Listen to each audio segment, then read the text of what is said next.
олон улсад өөрсдөө таниулсан дэлхийн хэмжээний Монголын сайн инженерүүд олон улсын компанид ажиллаж байгаа энэ одоо Монголын иргэдээ бол бас урьж оролцуулж байгаа.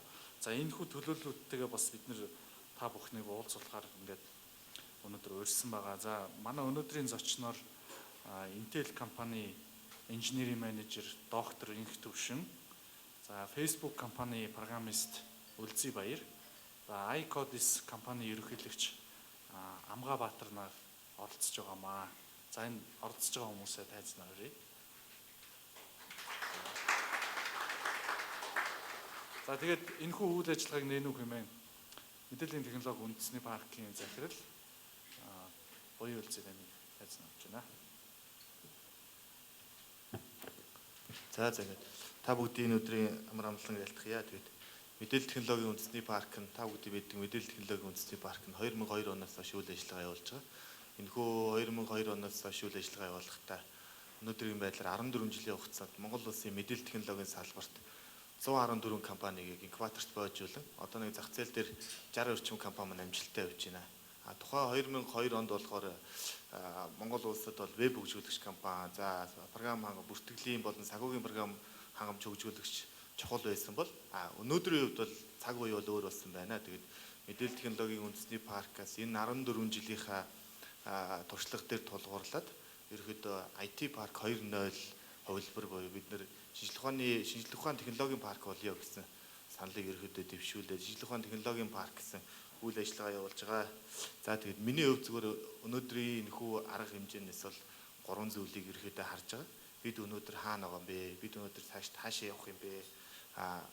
Бидний компани болон биднээсний бүтээгдэхүүн олон улсын зах зээл дээр гарахад бэлэн үү?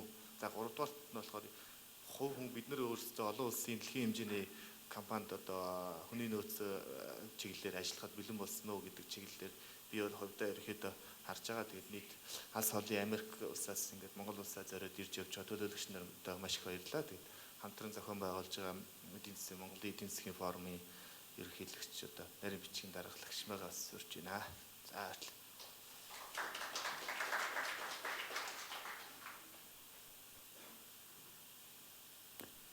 За та бүхэнд энэ өдрийн мэнд хүргэе. За бидний урилгыг бас хүлээж авч хүрэлцэн ирсэн өнөөдөр та бүхэнд баярлалаа. За эхлээд би бас товчхон Монголын эдийн засгийн форумын талаар ингэж танилцуулъя гэж бодож байна. Монголын эдийн засгийн форум бол жил болгон 3 сард одоо Монголын эдийн засгийн форумыг ерөнхий сайдын ивэлд ор зохион байгуулдаг байгаа. За эдийн засгийн форумыг зохион байгуулахдаа бол бид Монгол улсынхаа бас хөгжлийн энэ томоохон асуудлуудыг бас ингэж ярилцаж хамтарч ингэж шийдлийг гарц хайх юм одоо эндэр гэж ингэж тодорхойлдог байгаа. За 2 өдрийн энэхүү арга хэмжээнд маань бол мэдээж ерөнхий сайдны нээлтийн үг хэлдэг, ерөнхийлөгч оролцдог, бас их хурлын дарга оролцдог ийм уламжлалт тогтсон арга хэмжээ байгаамаа. За энэ жилийн хувьд бол бас бид нар гадаад байгаа энэ амжилттай яваа Монгол хүмүүсийг бас Монголдо авчираад энэ хүмүүстэй бас өргөн хэмжээгээр хүмүүстэй бас ингэж өөрсдийнх нь амжилтын туршлагаас бас ингэж хуваалцъя гэж ингэж шийдсэн байгаа. За тэгээд ерөнхий сайдын урилгаар энэ жил бол ингэж 8 монгол хүн одоо гадаадад амжилттай ажиллаж байгаа юм хүмүүс хүрэлцэн ирсэн байгаа. 4 нь бол IT-ийн чиглэлээр ажилладаг. За 4 нь бол бас генетикийн чиглэлээр лаборатори одоо судалгаа шинжилгээ хийдэг лабораторийн эрхлэгч гэдэг ийм хүмүүс ингэж хүрэлцэн ирсэн байгаа даамаа. За та бүхнийг бас энэхүү арга хэмжээнд нэгэнд оролцож байгаа юм чинь бас ийм нээлтийн хилцүүлэг өрнүүлээд энэхүү хүмүүсээс бас маш өргөн хэмжээний ийм мэдлэг те энэ бүх хүмүүсээс бас ингээд асуултууд асуугаад чөлөөтэй ийм ярилцлага өрнүүлнэ гэж би бол найдаж байна. Ягаад гэвэл бас эдийн засгийн форум дээр энэ хүмүүс нэг талаас оролцож байгаа ч гэсэн өргөн бас энэ хүмүүстэй та бүхэн бас чөлөөтэй санал бодлоо бас ингэж хуваалцах тиймэрхүү юм боломжууд бол бас маш хомс байдаг болохоор энэхүү болцоог боломжийг та бүхэн бас ингэж өргөнөөр ашиглаарай гэж би хэлмээр байна. Нөгөө талаасаа бас би зүгээр юу гэж бодож байгааг бол энэхүү ажлууд маань ингээд анхдагч зохион байгуулж байгаа болохоор бас ингээд цаашаа үргэлжлээд ингээд илүү өргөжөө цаашаа ингээд идэвхтэй бас өр өгөж өгнө гэдэгт бол итгэлтэй. За ингээд энэ өнөөдрийн арга хэмжээнд бас амжилт хүсье. Баярлалаа.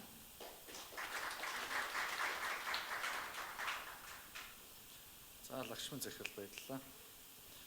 За бид нэр одоо хүрэлцэн ирсэн 3 зочныхоо бас танилцуулгууд та бүхэнд бас өөрсдийнхөө санаа бодлыг хуваалцахаар бас тодорхой илтгэл танилцуулгууд авчирсан байгаа.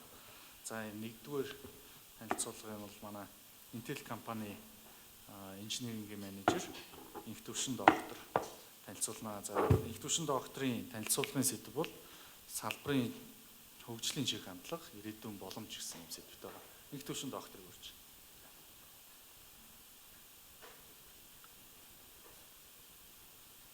За баярлалаа. За бүгдээрэнд нь энэ өдрийн мэнд хүргэе.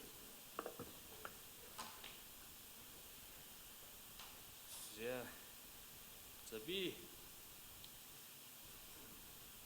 за яаж ажил. Энэ загч дээ.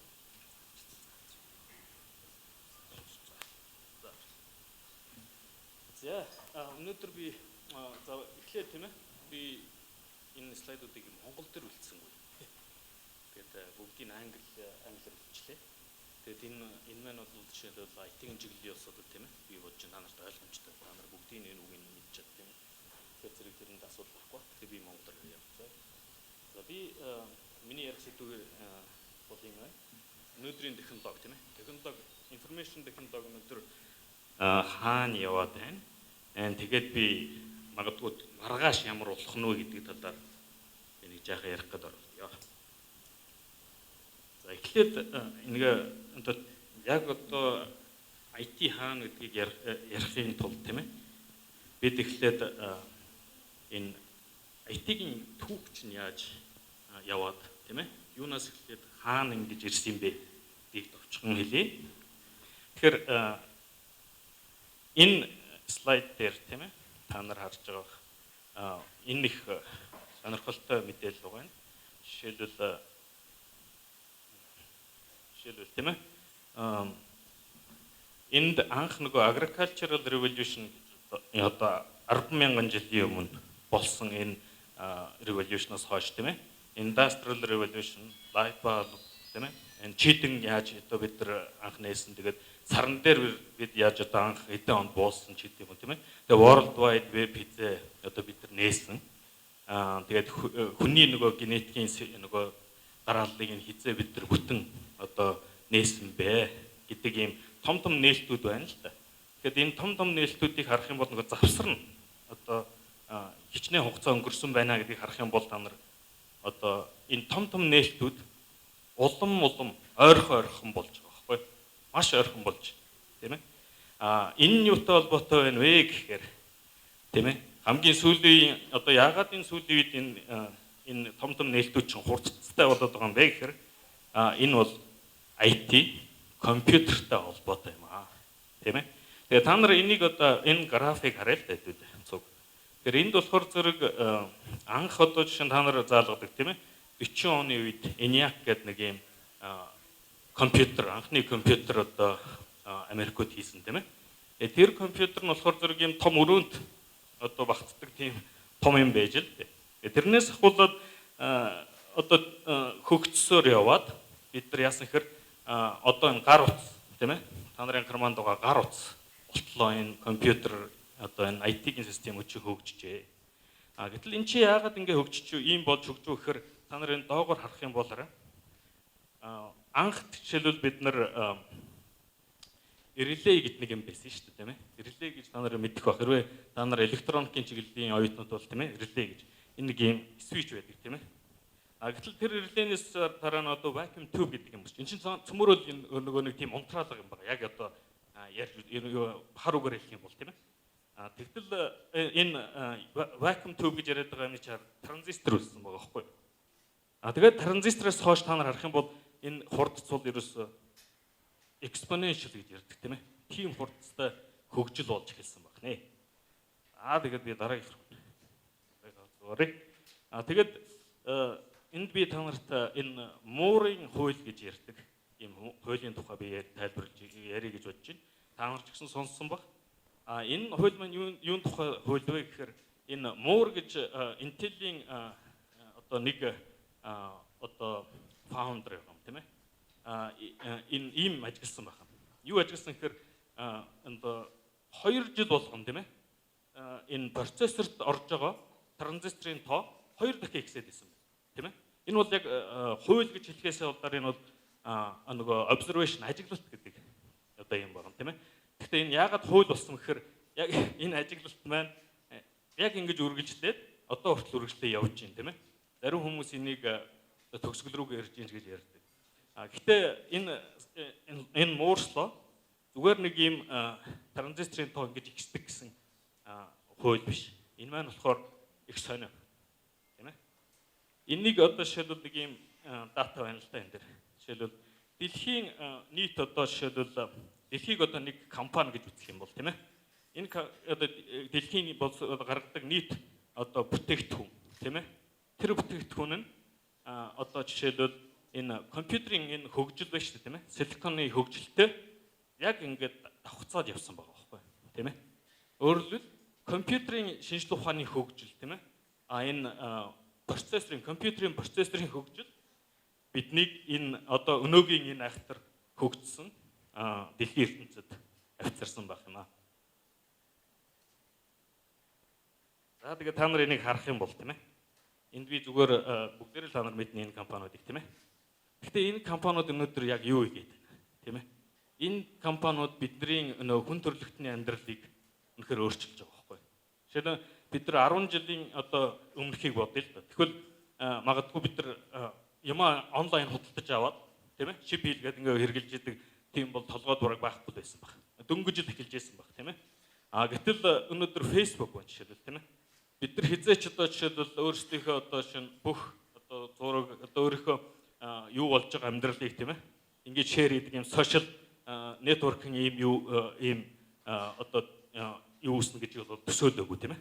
Гэтэл энэ компаниуд өнөөдөр үүсээд бидний одоо шинэ Facebook бол бидний өдөр тутмын амьдрал болсон байна тийм ээ. Гэх жишээтэй. Тэгээ Apple байна тийм ээ. Жишээлбэл iPhone тийм ээ. Энэ бол жишээлбэл бүхэл бүтэн жишээлбэл гар утас тийм ээ. Mobile industry гэж ярьдаг тийм ээ. Энэ индустриг бол одоо хувьсгал хийдэг шүү дээ тийм ээ. Энэ индустри жишээлбэл тийм ээ. Тийм. За тэгэхээр энэ бол их гайхамшигтай технологиуд байжээ. Тэр яах вэ тийм ээ? Тэгвэл энэний чи үндэс суурь нь юу юм? Яг энэ их гайхамшигтай юмны чи үндэс суурь нь ард нь юу байгаа юм гэхэд харъя л дадуулээ тийм ээ. Тэгэх юм бол би энийг хоёр хуваалал хардвер энэний ард чинь байгаа жинхэнэ одоо хардвер гэж хэлэх юм бол транзистор байхгүй. Одоо тэр бидний хэрэгжилж байгаа бүх тэр гайхамшигтай компьютерны юмны чинь дотор тийм ээ процессор байна. Процессор чинь транзисторууд дотор тийм ээ. Тэгээд энэ транзисторуудыг бид нар одоо жишээлбэл нэг нийлүүлээд энэ integrated circuit болгож чадсан байна. Тийм ээ. Тэгээд integrated circuitтэй болчихоор бид нар энэ microprocessor, memory тийм ээ ой санамж GPU гэж ярьдаг graphics processing unit гэж ярьдаг тийм ээ. Дисплей энэ олон юмыг бид нар хийх чадвартай болж маш их өндөр чадвартай ийм хардверыг хийх чадвартай болж тийм ээ. Тэгээд ийм юмртай болоод ирэхэр чинь интернет үүссэн байгаа байхгүй. Интернет үүсээд тэгээ их олон янзын нэтворкууд тийм ээ энэ дээр суурилсан. Тэгээд мэдээж personal computer, server компьютерууд үүссэн. Тэгээд GPS энэ бол нэг хамгийн одоо их гайхамшигтай технологиудын нэг авсан. Тэгээд энд радио трансмишн гэж ярьж байна тийм ээ. Энэ гар утас маань өөрөө бол ерөөсөө нэг радио юм шүү дээ тийм ээ. Хоёр одоо чиглэл одоо явдаг радио тийм ээ. Бүлээж явдаг тэрийгээ сенддэг тийм радио тийм ээ. Ийм телекоммуникашн технологи тийм ээ. Эн чинь энэ бүх юмний чинь үндэс юм аа гэж хэлэх юм. За. Юу хаана гоё. За. Энэний чарт яг нөгөө софтвер чиглэлийн юмнууд байна тийм ээ. Тэр нь болохоор зэрэг operating system-ууд байна. Энэ hardware чинь operating system бол ажиллахгүй. Тэгэхээр энэ олон янзын operating system-ууд байна. Тэгээ programming language-ууд байна. Нөгөө програмчлалын хэлнүүд байна тийм ээ. Энэ олон хэлнүүдгүй бол бас эдгээр чинь ажиллахгүй тийм ээ. Энэ гайхамшиг бүтээж чадахгүй. Энэ World Wide Web энэ communication protocol-ууд байна л да. Бас эдэнгүү бол интернет чинь байх. Тийм ээ. Бидний яриад байгаа нь одоо өнөөдрийг үзэж хараад байгаа видео стриминг энэ төр чинь байхгүй тийм ээ. Тэгээ компьютер графикс гэж өнөөдөр бид нар үзээд одоо гейм тоглоод энэ гар утсан дээрш тоглоод тийм ээ. Хаанч тоглоод явна тийм ээ. Бидний энэ компьютер графиксын энэ хөгжилгүй бол бас байх. Энэ application develop хийдэг энэ DirectX OpenGL бол байхгүй байх шүү дээ тийм ээ. Тэгээд энэ database системүүд энэ асар их олон өгөгдөл цуглагдаж байна тийм ээ өдөрт. Өчнөө олон терабайтаар тийм ээ. Эдгээр чинь одоо жишээлбэл дата баазууд хадгалж энийг тэрийг менеж хийж байна тийм ээ. Тэгээд дээрэс нь компьютерийн security тийм ээ. And дээрэс нь энэ хиймэл оюун neural network гэсэн ийм юмнууд орж ирж одоо энэ өндөр технологи төржээ гэж. За өнөөдөр юу болоод байна гэдэг асуудал байна тийм ээ. Өнөөдөр та нар харах юм бол бид нар бүгд л cloud computing гэж юм ярьж байна. Энд болохоор зэрэг энэ одоо софтвер энэ хардвер сервисүүд чинь онлайн болсон тийм ээ. Энийг зүгээр чи жишээ нь өөрөө компьютерт тэрийг заавал интернет дээр суулгасан байгаа л үгүй. Тэр чинь энэ cloud дээр хийж байдаг тийм ээ. Байх шийдэ. Тэгэл энэ social network платформуд байна. Энд одоо advertisement одоо их олон юм болж байна. Энд чинь бизнес модел байгаа юм л та тийм ээ. Ард нь. Тэгээд big data analytics гэж яриад байгаа. Энэ бол одоо энэ дэлхийд ч одоо энэ их олон системтэй энэ болоод ирэхээр тийм ээ. Sophisticated ийм утас муцтай болоод хүмүүс одоо байнга хэрэглээд ирэхээр чинь асар их дата хөрөмжлөж байна л да. Тэгээд тэр датаг анализ хийх юм BI гэж ярьдаг. Тэр business intelligence-ийн чиглэлийн тийм ийм том шинэ системүүд байгуулж одоо хийгдэж байна. Тэгээ e-governance гэж та нар сонссон баг.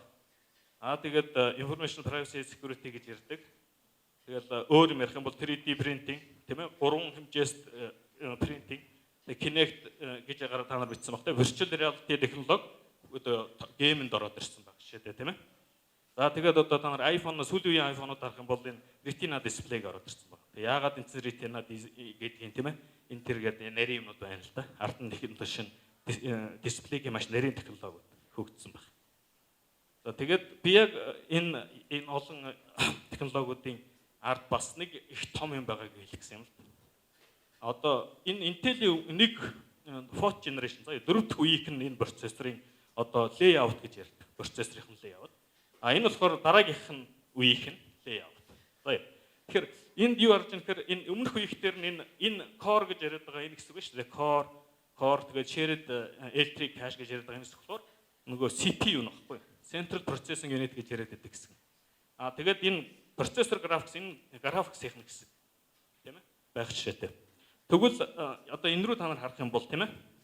Processor graphics нь одоо ийм том болсон. Энд одоо жишээлбэл магадгүй нэг 30-аад юм уу эсвэл 25% нь байгаа байхгүй юу? Graphics тийм ээ? Тэгтэл энэ дараагийнхаа үед нь жишээлбэл 70% нь баг тийм ээ? Компьютерийн graphics-д зориулагдаж байгаа байхгүй юу? Тэгэхээр зэрэг яагаад зэрэг өнөөдрийн бидний хэрэглээд байгаа хэрэглээ тийм ээ? Чин нөгөө graphics болсон, видео болсон. Тэрний чинь ард тийм ээ тэрийг хангахын тулд процессорын технологи тийм ээ дагаж өртөж байгаа баа. Хэлсэн юм аа. За одоо тэгээд дараагийн одоо шин тийм ээ одоо байгаагаа би хэллээ. Одоо дараа нь юу болох гээд ах шиг байна гэдгийг би таамаг хэлье л да. Би одоо шин нөгөө crystal ball гэж ярьдаг тиймтэй хүн биш. Ирээдүг би хэлж чадахгүй. Гэхдээ тийм ээ ийм юмуд болоод байна. Тэр Silicon Valley-д одоо яригдж байна л да шил тийм ээ. За эхлээд харах юм бол Internet of Things гэж байгаа тийм ээ.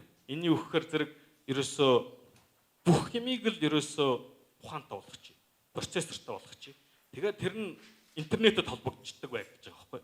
Жишээлбэл чиний гэр чин тийм ээ. Бүх юм чин жишээлбэл тэр халуун хүйтнийг тохируулдаг юм чин нэг компьютер, жижигхэн компьютер тийм ээ. Тэрийг чин тохируулаад чи чин iPhone-оос тэрийг өдөртөж одоо хэдэн градус заахан тохируулдаг ч юм уу. Эсвэл одоо гутлан төрдөл тийм ээ. Тийм жижигхэн чипс хийсэн байна л да.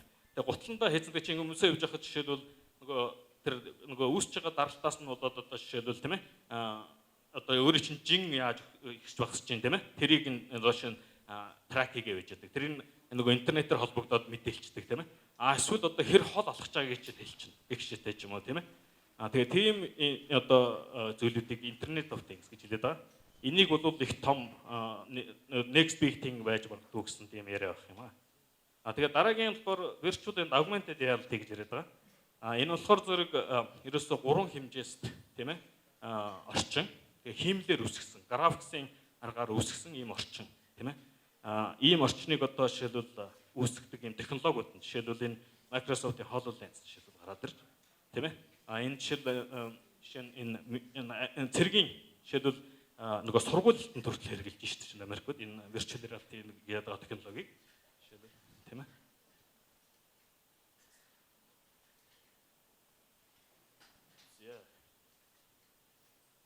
За бас нэг нь болохоор за би түрүү ярьсан тийм ээ. Big data analytics гэж. Энэ дата бол үнэхээр их болж байна тийм ээ. Цуглагдж байна. Тэгээ энэ датагийн чинь одоо бид нар майнинг хийж тэр чинь ойлгох хэрэгтэй болж байгаа байхгүй. Тэгэхин тулд одоо маш их одоо ухаантай тийм системүүдийг зохиох хэрэгтэй болж байгаа маа. Тэгээд бас нэг юм болохоор self driving cars гэж одоо бас нэг том технологи гарч ирж байна да. Тийм ээ. Энэ болохоор зэрэг машин ч одоо жолооч хэрэггүй боллоо. Одоо машин ч өөрөө бүх уртаа байгаа бүх машин тэгээд саад маад бүх юмаа өөрөө тогтоогоод тэгээд өөрөө жолоод төгөлчлөө шүү дээ. Google-ийн машин жишээлбэл хичнээн олон майлыг тийм ээ ямар ч юу яагүй аваар осолгүй тийм ээ тууллаа тийм ээ. Саяхан нэг осол болсон л да. Гэхдээ тэр бол нөгөө хүний жолоодож явдаг алдааны магадлалтай харьцуулах юм бол хамаагүй бага байх шүү дээ тийм ээ. За энэ дрон технологи гэж гарч ирж байна. Одоо жишээлбэл энэ дроноор жишээлбэл магадгүй нэг өдөр бид нар онлайн жишээлбэл тийм ээ Amazon дээр худалдаж аваад тэр чин авсан юм чин энэ дроноор нисэж ирээ чиний гадаа чинь бууж ах шээ ч юм уу тийм ээ. Тийм болох гээд одоо бас хүмүүс их ажиллаж байна л да. Тэгэл энэ дрон технологи нь болохоор өөрөө маш их тийм хэцүү тийм ээ. Complicated тийм технологи баг шээ тийм ээ. Machine learning and айгүй олон юмыг оруулсан тийм ээ. Image processing янз бүр юм байна.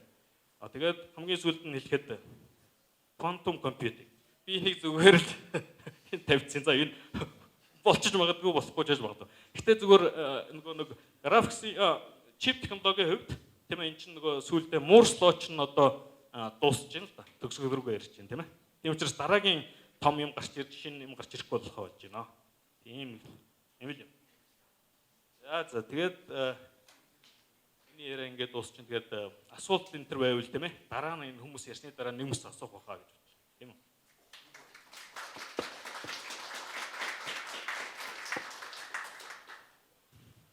За их төвшин докторт баярлалаа.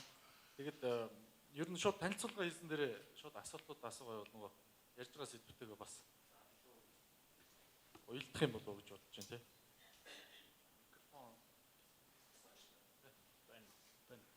Тэгэхээр сая маш сонирхолтой илтгэл тавилаа л да. Бидний ерөнхийдөө одоо би өөрөө мэдээллийн технологи шууд харилцаа болгон газар ажилладаг. Тэгээд ер нь Монголын мэдээллийн технологи харилцаа болгоны салбар цаашаа яаж хөгжих вэ гэдэг дээр олон улсын харилцаан дээр бол нэлээд их мэдээллүүдийг байнга авдаг. Тэгээд саяны ерөнхийдөө технологийн цаашаа явах хандлагууд дээр бол яг санал нэгтэй байна. За бидний авж байгаа мэдээлэл бол яг ийм байна. Яг юу цаашаа болох вэ гэдэг бол яг нөгөө кристал бол Гэхдээ бол хандлагууд нь бол ингээ харагдаж байна. Тэгэхээр нэг ер нь бол хамгийн гол санаа зовж байгаа асуудал бол Монгол бол цөөхөн хүнтэй. Тэр дотроо бол IT-ийн салбар бол зөвхөн бусад инженерингийн салбаруудаа бодвол харьцангуй хүний нөөц айгүй. Гэхдээ нийгмийн ухааны салбараа хамаагүй одоо хүн хүч багтай. Тэгэхээр одоо энд сургууль төгсөж байгаа энэ хүн хүчийн бага байгаа тохиолдолд ер нь аль салбарыг барьж авал арай нэг боломжтой бол энэ салбаруудаас тийм ээ аль нь арай боломжтой бол гэж бодож байна. За сайхан асуулт байна. Тийм ээ. Би бол эхлээ тийм ээ. Би Монголын залуучуудыг бол ер нь хөрөхгүй оргил гэж бол байхгүй гэж боддог. Тийм ээ. Яг одоо IT-ийн үед жишээлбэл тийм ээ. Өөрөө би яг та нар шиг оюутан байжгаад тийм ээ. Энэ явсны хувь тийм ээ. Оюутан байсан. Яг ингэж явсны хувь тийм ээ. Миний бодлоор бол ийм хүний нөөцийн хувьд Монгол бол жижиг улс тийм ээ. Тэгээд хамгийн ихтэй бид нар магадгүй тийм ээ 10,000 программисттай болох магадлалтай боломжтой юм магадгүй их шийдээд юм тийм ээ. Тэрэн дээрээ тулгуурлаад жишээлбэл бид нар үзэх юм бол энэ олон шинэ IT-ийн нарийн технологиг сураад судлаад тийм ээ амжилт гаргахад бас хэцүү. Тэгээд хүчээ дарамт чинь тийм ээ. Тийм учраас магадгүй бид нар нэг IT-ийн дотор нэг л юмыг тийм ээ магадгүй нөгөө information security гэж яриад байгаа юм ч юм уу тийм ээ байрж ингэж тэр 10,000 хүнийхээ нөөцийг тэрэнд ингэж одоо төвлөрүүлж ажиллах зүгээр болов уу гэж жишээлбэл.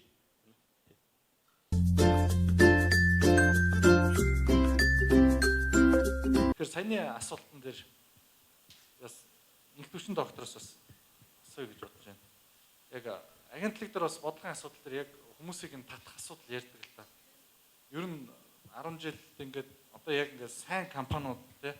За яг IT Монгол улсын эдийн засагт жинтэй хувь нэмэр оруулах гэвэл сайн компани авах хэрэгтэй. Сайн компани гэдэг бол хүнээс бүрднэ те. Хүн хаанаас үүсч ийн гэхээр сая яг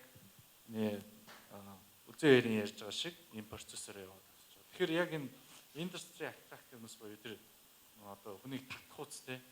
Ийм зүйлийг ер нь Монгол нэгдүгürt байна уу? Таны бодлоор юу гэж бодож байна? Хоёрдугаарт энийг ер нь яаж үүсгэх юм бэ? Жишээ нь одоо таны ажиллаж байгаа газрын бас залуучуудаа бас харж л авах те. Яаж хараад ингэж орж ирж байна? Тэгээ Монголд энэ нөхцөл нь байна уу те? Яаж одоо илүү их олон сайн залуучуудыг татах вэ? Энэ дээр таны. За миний бодлоор бол тийм ээ. Жишээ нь Америкт байгаа компаниудыг харах юм бол тийм ээ залуучууд яагаад IT-ийг сонгож байна гэдэг бол ерөнхийдөө бол цалин баг тийм ээ. Тэр өндөр одоо тэнд IT-ийн чиглэлд ажиллаж байгаа залуучууд, софтвер хийдэг залуучууд тийм ээ. Бид нэр сайн цал ав.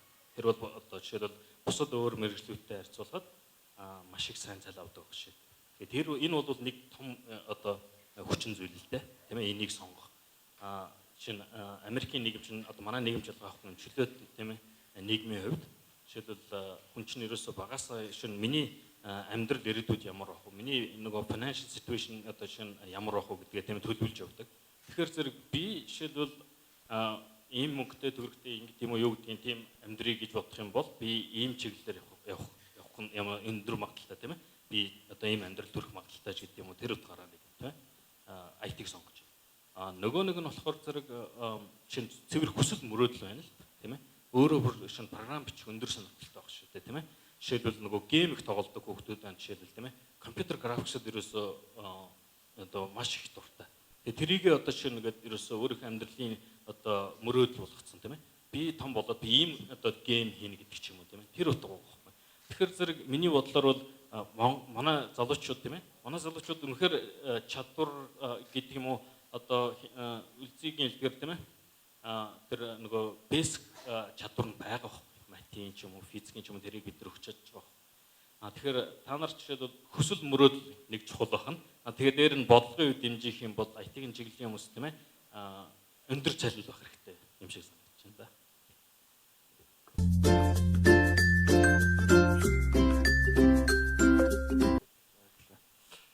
Сая тавьсан илтгэлтэй холбоотой нэг түвшин доктороос асууя гэж бодож байна. Moore's law ингээд ер нь observation ингээд айгу сайн явсан тийм. Тэгээ явж байна. Тэгээ одоо бол жоохон удаашраад байгаа ч юм шиг тийм ийм байгаа. Тэгээд би өөрөө санхүүгийн зах зээл бас нэлээд сонирхдаг. Тэгээ би Qualcomm, Intel, Micron гэдэг олон компаниуд ерөөхдөө ингээд анализ репортууд ингээд баян уншдаг. Тэгээ Intel болохоор яг одоохондоо бол тийм секси биш гэж ярьдаг тийм. Ийм байгаа. Тэгэхээр ер нь Intel компани та бол яг Intel компани гэдэг учраас ер нь манай салбартаа шууд хамаарлаж байна. Intel-ийн яг цаашдын яг vision юу юм бэ те? Цаашд одоо 10 жилийн дотор яг ийм л бүтээгдэхүүн нийлүүл учраас энэ ингээд зах зээл ингээд оронгоор нь өршнө. Жишээ нь сая ингээд трендүүд ярьж байна. IoT гэж байна те. IoT-д зориулсан чипүүд гэдэг одоо өөр тоглогч нар ингээд гараад зөндөө гараад ирлээ шүү дээ. Тэр яг энэ дээр Intel ер нь ямар байр суурьтай байгаа юм бэ? Яг энэ Moore's law яг ингээд удаашсан үнэн үү те? Тэгээд тэр дээр Intel ер нь яаж олцсон бэ? За хамгийн түрүүнд тийм ээ би энэ бол тийм ээ миний хариулт бол энэ бол зөвхөн миний бодол юм шүү тийм ээ. Би шинэ Intel-ийн жишээлбэл одоо шинэ албан ёсны байр суурийг ярьж байгаа юм шүү. Миний бодлоор бол тийм ээ Moore's law гэж яриад байгаа энэ хууль маань удаашрч байна уу гэвэл удаашрч байна. Шинэ одоо тоо баримтаар энэ чинь жишээлбэл одоо өмнө нь жишээлбэл 18 сар болгон нөгөө транзисторын тоо даблдж ирсэн 2 дахь их болж ирсэн бол одоо энэ чинь 24 сар одоо бүр 30 сар болж байна л да. 30 сарын дараа нөгөө транзисторын тоо дабл болж байгаа шүү дээ тийм ээ. Тэгэхээр энэ ямар учиртай гэхээр зэрэг жишээлбэл одоо Intel-ийн нано технологи нөгөө процесс технологи гэж ярьдаг. Тэр нь болохоор 14 нанометр байна л да. Тэгээ энэ 10 тэгээ 7 5 болох жишээтэй тийм ээ. Гэтэл ингэж жишээлбэл одоо процесс технологиг адванс болгоно гэж ярьдаг тийм ээ. Болоход асар их хөрөнгө оруулах хэрэгтэй болдог байхгүй. Тэгээд физикийн жишээлбэл тийм ээ шинжилгээ ухааны одоо жишээ нь pushing the limit гэдэг юм чинь тэнд хийж байгаа байхгүй тийм ээ. Бид нар жишээлбэл тэр транзисторын жишээл хоёр та нар мэднэ шүү дээ тийм ээ. Катод анод гэдэг юм уу тэр хоёр юуны чинь завсрах чинь гейт гэж байдаг. Тэрний өргөнийг л яриад байгаа байхгүй. Хичнээн нанометр өргөнтэй юм. Тэгээд тэр чинь хитрхи жишээлбэл ойрхон болчих юм бол жишээ нөгөө тэр чинь нөгөө гейт нь жишээ нөгөө электроноо барьж чадах байгаа юм шууд нэвтрээд болчихж байгаа байхгүй.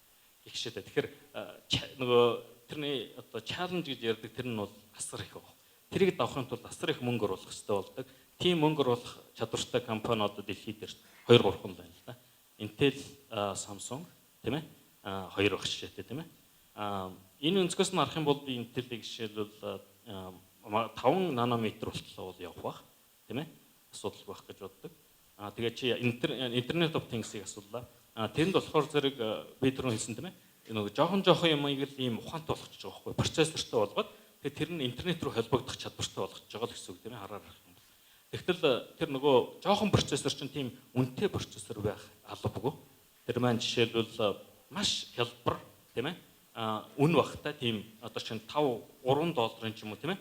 Тэрнээс чимтхан тийм процессорууд үйлдвэрлэх хэрэгтэй болж байгаа байхгүй.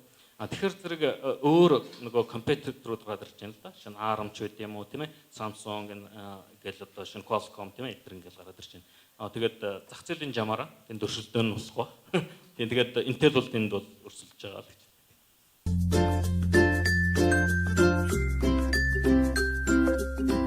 Би ч гэсэн бас нэг юм нэмээ хэлчихье. Би өөрөө компанитай хүн биш гэхдээ гол юм нэм байх шиг юм бас тийм ээ.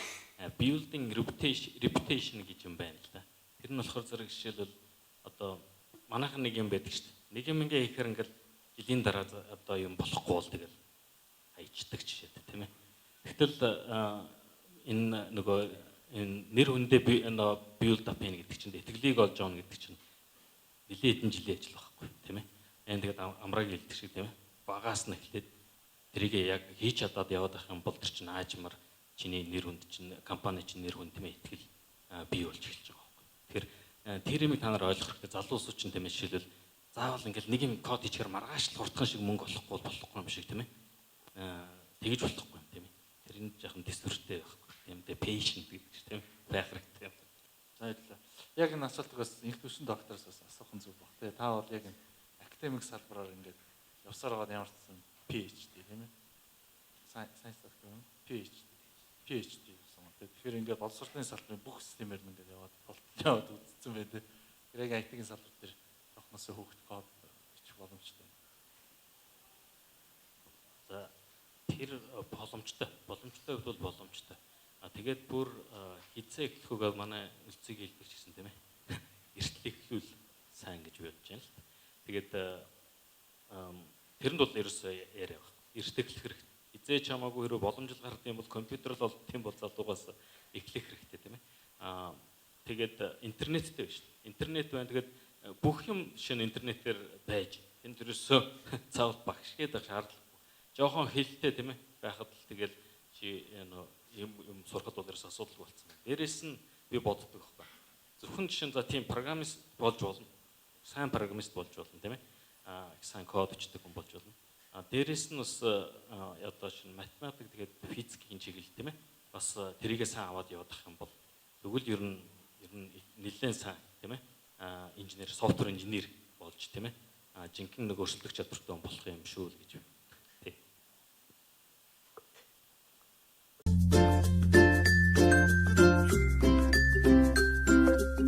7 жил ажиллаж байгаа юм тийм.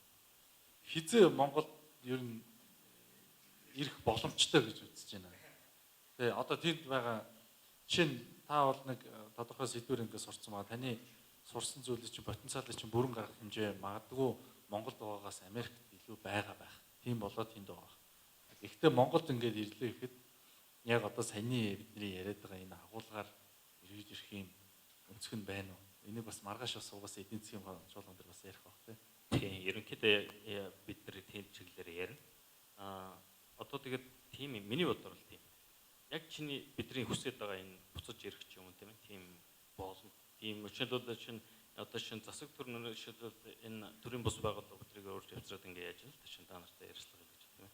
Тэр чинь нэг хэлбэр нь л гоо. Бид нар шин ингээ эргэж энд байгаа залуучуудаа тийм ээ мэдсэн нөө хаваа тийм ээ хийлж өгч тийм ээ. Ингэж л жишээлбэл нөгөө knowledge transfer болох юм л да.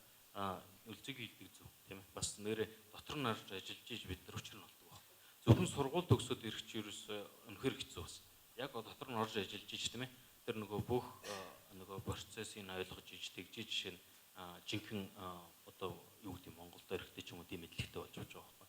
Тэгэхээр тэр буцаж ирэх энэ тэр мэдлэг буцаж ирэх тэр хүн буцаж ирэх нь онц биш байж болно тийм ээ. Тэр мэдлэг энд байгаа залуучуудад ирэх нь чухал байхгүй. Тэгэхээр тэрийг нь жишээл энэ манай энэ эдийн засгийн форум гэдэг төрийн бос байгууллагын ингээд эхлүүлээ те. Энэ жилээс ингээд хүмүүс авчирч байгаа бол их сайхан ажил байхгүй. Тэгээ би энийг ингээд өргөлөө яваасаа манай эвлзэг хэлж байгаа шиг тийм ээ тэр 100 ч өнө 200 ч өнө тэр залуучуудыг тийм ээ боломжоор нь авчирч ингээд уулзуулаасаа байна тийм ээ. Би ч гэсэн бодлоо бид нар жишээлбэл энд курс юу ч байдгийг тийм ээ тренинг ч байдаг юм уу тийм ээ тим юм зохион болох хэрэгтэй байхгүй тийм ээ хоёр талаас хамтарч ажиллаж ингэж хийх хэрэгтэй л гэж бодож байна. За айхтар асуулт байж төгөө шууд Америкт бол чинь цалин байлангаа хэлдэг. За хиний үлзгийн хэлдэг дээр би нэмээ хэлээ л да. Жишээлбэл энэ том компаниуд нь шүү дээ тийм ээ. Тэд нар жишээлбэл нэг нь одоо ингээл их жоохон цалин өгөөл нөгөөх нь их юм том цалин авал тийм асуудал байх. Яг тэгэхээр бид нар чинь нөгөө авиастай програмч одоо софтвер инженеруудын төлөө өрсөлдөж байгаа шүү дээ тийм ээ. Тэгэхээр зэрэг тэнд ингээд нэг зөрөө их байдгүй. Яг одоо яг үнийг л тэнд нэг зөрөө гарахгүй. Жишээлбэл бакалавр зэрэгтэй залуу Bay Area-д тийм ээ. Тиймэрхүү хэмжээний цалин авна гэдэг нь ерөнхийдөө тогтцсон. Ингээл тэр тийм ээ. Мастертай бол тийм, эксперттэй бол тиймэрхүү тийм ингээл тийм ээ. Тогтцсон байдаг. За дээрэс нь миний ажлын өөрийн скежюл гэх юм бол одоо эхлээд нэрээ ихэндээ шууд кофего очиод аав шүү дээ. Тэгээд минийх бол ерөнхийдөө тийм байт юм. Би 3 тим удирдах ажилладаг байхгүй. 3 өөр тим удирдах ажилладаг. Graphics-ийн, display тэгээд нэг тийм advanced capability team гэж байдаг байхгүй. Тэгээд миний ажлын өдөр бол ерөнхийдөө митингэр гэхэл митингэр ерөнхийдөө тусдаг. Митингүүд нь болохоор зэрэг нөгөө өөрийнхөө тимүүдийн жишээлбэл хийж байгаа прожектууд шүү дээ. Тэрэн дээр голдуу нөгөө brainstorm гэж ярьдаг байхгүй. Тим тэрийг одоо whiteboard тийм ээ гэдэг ч юм уу. Тэр бол баа.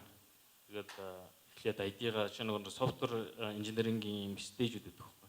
Эхлээд ID-га тэгэж нөгөө юу ячаад тодорхойлоод яг ингэж яаж хийхээ тодорхойлоод whiteboard-ийн нэг brainstorm хийнэ гэдэг үл тэнд ч одоо ер нь одоо хамаг мэдлэгээрээ л одоо юм хийх гэж байгаа таскыг тийм ээ хамгийн одоо сайнаар тийм ээ яаж хийх үү гэдгийг л ярьчих жоо одоо хийгээ тэр маргаад одоо тийм ээ тэгэл нэгэн тим үеийн өнгөрсөн прожект бол прожектынхаа жишээлбэл явцыг тийм ээ execution гэж ярьдаг тэрийг нь юу фоллоу хийгээл тийм ээ юу нь болж байна юу болохгүй байна болохгүй байгаа юмнуудын жишээлбэл яагаад болохгүй байна тийм ээ тэр нь юу ч байж болно чинь тэр нөгөө task assignment хийгдсэн тэр нөгөө даалгаврыг авсан хүний чадах эсвэл нөгөө юу хүрэхгүй байж болно тэрийг асаас ийн гэдэг ч юм уу тийм ээ тэгэл тиймэрхүү маягтай.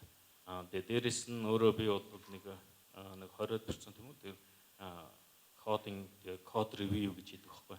Бусдынхаа нөгөө код ревю хийн хүмүүсийн тэгээд тэр явж байгаа прожектуудын нөгөө software architecture-ийн дээрээс нь харж байгаа. Тийм л юм хэрэг. Яг үнэ тэр зөвхөн код чинь гэдэг нэг өөр ажил. Тэгээд нөгөө суур мэдлэг гэж яриад байгаа юм тийм ээ operating system, compiler гэл тийм ээ. Энэ юмнуудыг жишээлбэл заах хэрэгтэй. Тэр нь манай Монголдо жишээлбэл магадгүй бид нөгөө программист гэж яриад байдаг тийм ээ. Бид нар тэрийг нөгөө computer science гэдэг юм судалсан хүн гэдгээр нь ойлгодог байхгүй. Програмчдаг нөхөрл гэж ойлгоод байдаг. Нэг програмчлалын хэл сурцсан нөхөрл гэж ойлгоод байдаг тийм ээ. Тэгэхээр манайх магадгүй нөгөө боловсролынхын систем нөгөө их сургуульда тийм ээ. Computer science заах хэрэгтэй байхгүй. Зүгээр код бичдэг хүн төгсгөн гэдэг чинь яг л код бичдэг хүн төгсөж байгаа байхгүй тийм ээ. Гарах юм уу дэлхийд гарах ч гэдэг юм уу төрөлдөг чадвар бол хэцүү л дээ тийм ээ.